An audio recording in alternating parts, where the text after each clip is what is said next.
We got Jack Hermansson and Edmen Shahbazyan in this fight in the middleweight division right here.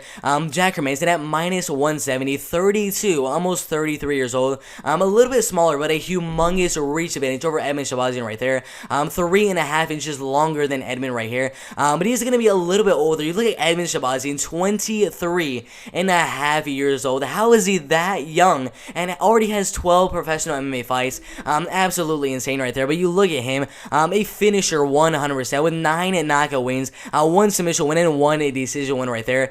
Started his career with a lot of finishes. I mean, you look right here.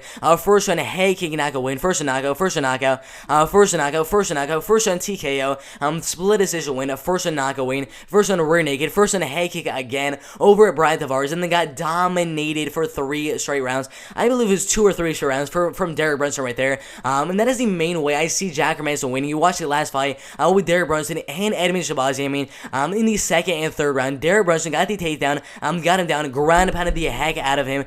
He just did not show the cardio that you need to show in a fight with a guy like Jack Hermansson right here. So the main way I see Jack Hermansson winning would be to take him down over and over and over again.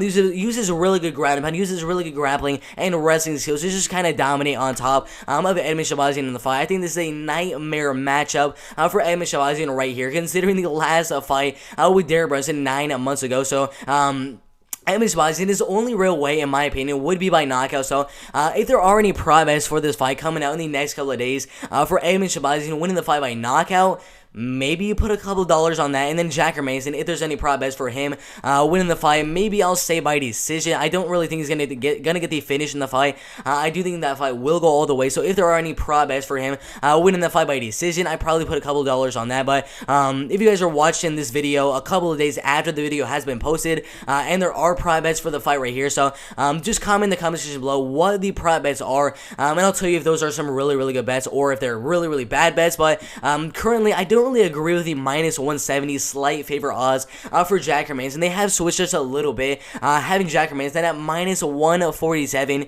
which is amazing. I would 100% take that. Anything under minus 150, I would definitely take on Jack Hermansson right there. But for Edmen Shahbazyan, I probably wait till around plus 145, plus 150, anything around that range. The best odds they had Edmen Shahbazyan at were at plus 175. So, I'd probably just wait a little bit. I think these odds will kind of even out a little bit in Jack Hermansson's favor. So I think in the next couple of days, the odds for Edmen Shahbazyan will shift maybe over to plus 155, plus 160, somewhere around that range. And then Jack Hermansson. So right now is the perfect time to put a bet on Jack Hermansson when his betting odds are really low. They just randomly shot up a couple of hours ago right here from minus 160 to minus 150. Some really good odds right there. But I do think that Jack Hermansson will win. We watched the last fight with Derek Brunson. I mean, he got dominated for 3 straight rounds in the grappling, the wrestling, with the ground and pound, everything like that. I think the same exact thing will happen. Jack Hermansson also has some really good wrestling, really good ground and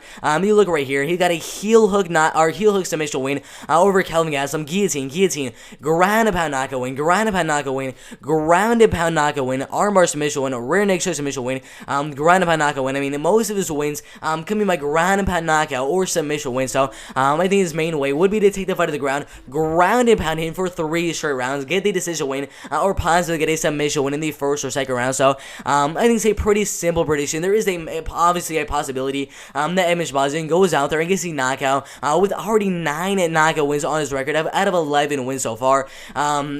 So I wouldn't bet too much on Jack Hermansson because we all know one shot can ruin the whole entire fight from Edmen Shahbazyan. He has so much power in his hands and with his left leg. I mean, those left high kicks are just absolutely insane. So I am going to be going with Jack Hermansson, obviously, to win the fight. Do exactly what Derek Brunson just did to Edmen Shahbazyan in their last fight. But I'm not too sure what Edmen Shahbazyan has done differently in his training. If he's doing a lot more cardio and if he's working on that takedown defense as well. So if he is working on all that stuff, he could definitely win the fight. He can definitely win the fight with more cardio, with better takedown defense, keep the fight in the striking game, where he could have the advantage. But even in the striking game, Jack Hermansson is going to have that reach advantage in the fight, which will help him keep range on Edmen Shahbazyan from those big shots, from the kicks of Edmen Shahbazyan as well. So even in the striking game, I think it'll be very even. But eventually, Jack Hermansson will get the fight to the ground with takedowns and wrestling and grappling and ground and pound, and submission after submission after submission whatever the case may be. So